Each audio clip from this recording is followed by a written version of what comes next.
Wara ħafna stennija beda x-xogħol fi Vjali Xarolla fiż-Żurrieq li ma' triq kif kien wieħed il-Gvern fl-aħħar budget se tkun irranġata u fuq kollox imkabbra bilan li ż-żona tal-madwar tkun waħda aktar spazzjuża, speċjalment għar-residenti.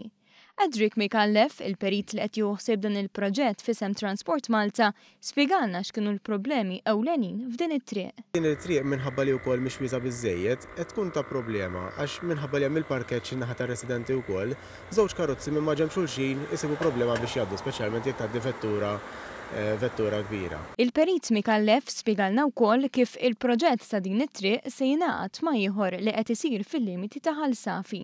Prattikament se tkun qed tinbena karreġġata oħra biswid din eżistenti biex din eżistenti sservi bħala dik li ngħidula residential road, triq residenti, filwaqt li l-karreġġata l-ġdida isservi biex jgħaddi l-kumplament ta' traffiku, ġifieri dak li mhux destinat għal din it-triq, dak li jew se jibqa' sejjer lejn Bubaqra jew li sejjer lejn Ħalsafi.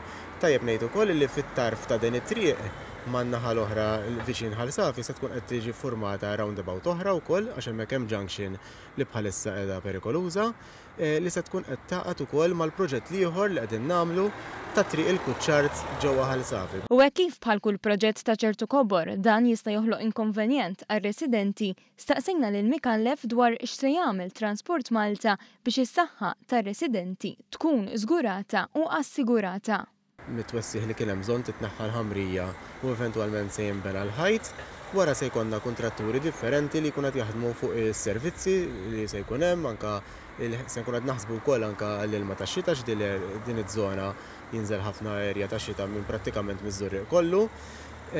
U dan allura kollu jinvolvi l-ħin tiegħu aħna qed nistmaw illi x-xogħol b'kollox għandu jdum madwar 7 xhur.